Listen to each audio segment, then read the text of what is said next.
25/6/24 నాడు అంటే మొన్న జూన్ 25 నాడు నీతి ఆయోగ్ రిప్లై ఇచ్చింది 11 రాష్ట్రాలకు ఉంది, తెలంగాణకు కూడా ఉంది అని. ఇది ఏంటో మనకు ఎవరికి అర్థం అవ్వట్లేదు. నీతి ఆయోగ్ రిప్లై పేపర్లో అంటే మీరు స్లిప్ అవ్వచ్చు. నీతి ఆయోగ్ వాళ్ళు ఆర్టీఐ కింద అడిగితే రిప్లైలో 11 రాష్ట్రాల్లో తెలంగాణ కూడా ఉందని నాకు ఎప్పటివరకు తెలియదు న్యూస్. ఇది నిజంగా ఏమైనా జరిగిందా లేకపోతే నీతి ఆయోగ్ ఎందుకు రాస్తుంది స్పెషల్ కేటగిరీ స్టేటస్ అని? ఇది ఒక ఇష్యూ కూడా ఒక్కసారి ప్రభుత్వాలు చెక్ చేసుకోండి. మూడోది, మహారాష్ట్రకు చెందినటువంటి ఓట్ ఫర్ డెమోక్రసీ అనేది ఒక రిపోర్ట్ ఇచ్చింది. ఆ రిపోర్ట్ ప్రకారం 12.54% ఏపీలో ఎక్కువ ఓట్లు లెక్కెట్టారని, పోలైన ఓట్లకి లెక్కెట్టిన ఓట్లకి 12.54% ఎక్కువని. 12.54 అంటే చిన్న విషయం కాదు. అలాగే పక్కనున్న ఒరిస్సాలో 12.48 ఎక్కువ లెక్కెట్టారు అని అతను ఒక పెద్ద లిస్ట్ ఇచ్చారు. వాడు ఎవరి ఓట్ ఫర్ డెమోక్రసీ ఇది ఫుల్ సర్క్యులేట్ అవుతుంది. ఇది అబద్ధం అయితే వెంటనే దాన్ని బ్యాన్ చేయాలి, వెంటనే చర్య తీసుకోవాలి. ఆంధ్రాలో 12.54 ఎక్కువ పెట్టారని చెప్పి అంటుంటే చంద్రబాబు నాయుడు గారు ఇందులో ఎక్స్పర్ట్. ఎందుకంటే ఫస్ట్ ఆయన ఈవీఎంలు తప్పు అని చెప్పింది ఆయనే. ఆయన దీన్ని క్లియర్ చేయాల్సినటువంటి అవసరం ఉంది. లేదా ఓట్ ఫర్ డెమోక్రసీ వాడు బోగస్ వాడు ఉత్తినే ఏవో పెడుతుంటాడు.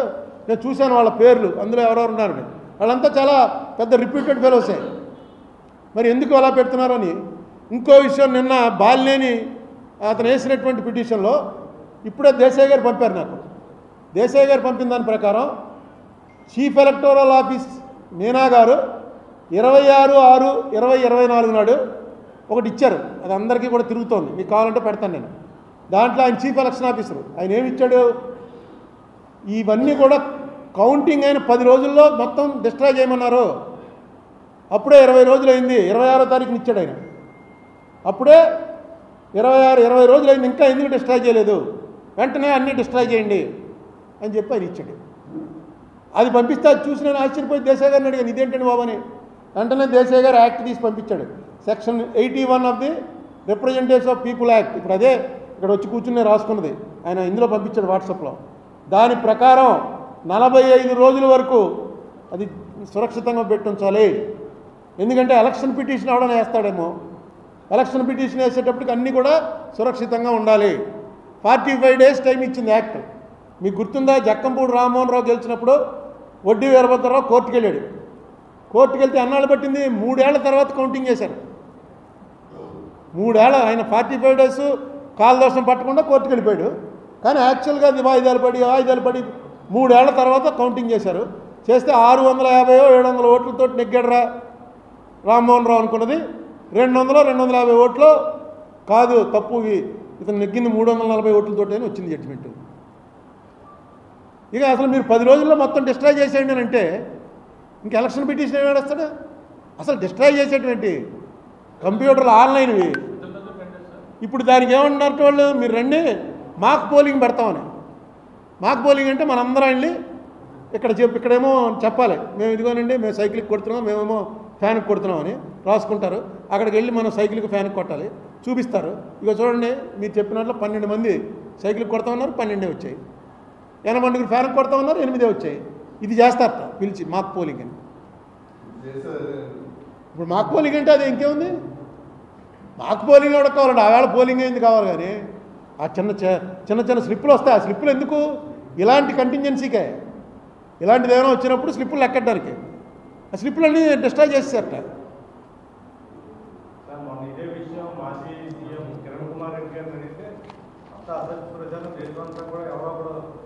అదే ఇదంతా అసత్య ప్రచారం అని చెప్పవలసింది ఎవరంటే, దీని మీద ఎక్స్పర్టీజ్ ఉన్నటువంటి చంద్రబాబు నాయుడు గారి కెపాసిటీ ఉంది. ఎందుకంటే ఆయన ఇంతకుముందు కంటెస్ట్ చేశారు. పాపం ఆయన ఎవరినో ఒక ఆయన్ని అరెస్ట్ చేసి జైల్లో కూడా పెట్టారు. ఒక ఈవీఎం మిషన్ సంపాదించాడు ఆయన, పేరు ఇది తప్పుడు ఆర్గనైజేషను. ఇలాంటివి అన్నాక అపోహలు రేకెత్తించి ప్రజల్లో నోటుకొచ్చినట్టు చేస్తున్నారని అది చెప్పండి. అలాగే ఇది క్లియర్గా రిప్రజెంటేషన్ యాక్ట్ ప్రకారం 45 రోజులు ఉంచాలంటే 26వ తారీఖు అంటే నెల కూడా అవ్వకుండా 10 రోజులు కౌంటింగ్ అయిన 10వ రోజులే. 26 అంటే 20 రోజులు, కౌంటింగ్ అయిన 20 రోజులకి మీనా గారు ఆర్డర్ అలా ఇచ్చాడు.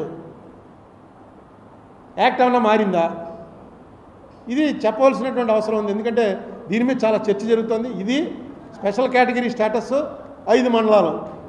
నేను చంద్రబాబు నాయుడు గారి ప్రభుత్వం ఎలా జరుగుతుంది ఇవన్నీ కూడా కొన్నాళ్ళు టైం ఇచ్చి దీనికి, ఎందుకంటే ఇంకా ఇనీషియల్ స్టేజ్లో ఉంది, ఏదో రెక్టిఫై చేయడానికి ప్రయత్నాలు చేస్తున్నారు. కొన్నాళ్ళు టైం ఇచ్చి వీటి మీద మాట్లాడతాను.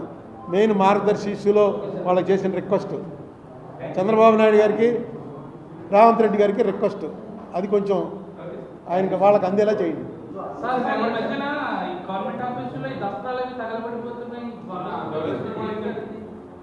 ఇదేదో కొత్త పెచ్చకోలేదు, ఆయన ఎప్పుడు వినలేదు. మరి దస్త్రాలు తగలబెట్టేయడం అదేని, అసలు దస్త్రాలు ఏమీ ఉంచట్లేదు, అన్నీ కూడా కంప్యూటర్లో లోడ్ చేసేస్తున్నారు. ఇప్పుడు చంద్రబాబు నాయుడు గారు వచ్చాక తగలబెట్టారు కదా, అంతకుముందు ఏదో కోర్టులో తగలబెట్టేశారన్నారు, కోర్టులో దస్త్రాలు ఈ నెల్లూరులో. ఇప్పుడేమో చంద్రబాబు నాయుడు గారు వచ్చాక యాక్షన్ తీసుకుంటారు, తీసుకోమనండి. తప్పు ఏ కాగితం తగలేయకూడదని అంటే రూల్ ఏమంటుంది, లేకపోతే తగలేసే టైం వచ్చినప్పుడు ఏదో ఈ పద్ధతి ప్రకారం ఎంతమంది ఉండి తగలేయాలి చూపించాలి అని. తగలేకపోతే వాళ్ళు తగలడిపోతారు అక్కడ. ఇప్పటికే ఆ వీటిలో పోలీస్ స్టేషన్లోకి వెళ్ళామనుకోండి, అంత వాసన వచ్చేస్తుంటుంది. ఏంటో వాసన అంటే పేపర్ల వాసన, అన్ని పేపర్లు పెట్టుకుని ఉంటారు వాళ్ళు, పాతవి కొత్తవి చెదలు పట్టేసి. ఎందుకు ఇలాంటి చెదలు పట్టేసి తీసేయచ్చు కదండి, రేపు ఎవడో వచ్చి అడుగుతాడండి, బాబు ఆ కేసు తీసుకురా అంటాడు. చెదపట్టేసిందండి అప్పుడు చూపిస్తే సరిపోద్ది అని చెప్పి. ఇవన్నీ ఏంటో కొత్త విషయాలు, ఇవన్నీ ఎక్కడ నేను వినలేదు ఇంతకుముందు.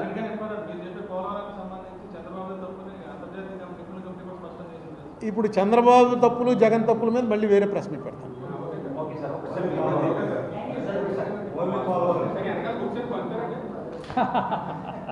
అంతే, ఈ కేసు అయిపోయిన తర్వాత పంచడం, లేకపోతే పెడతకని పప్పు చేసేవాళ్ళకి ఇవ్వడం. మంచి కాస్ట్లీ పేపరు, చాలా బాగుంది.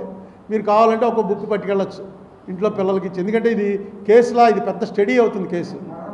ఈ కేసు ఇతరుతో ఆగదు. దీని మీద చాలామంది పిహెచ్డీలు చేసి ఎకనామిక్స్లో డాక్టరేట్లు తీసుకుంటారు, ఎకనామిక్స్లో డాక్టరేట్లు కూడా తీసుకుంటారు.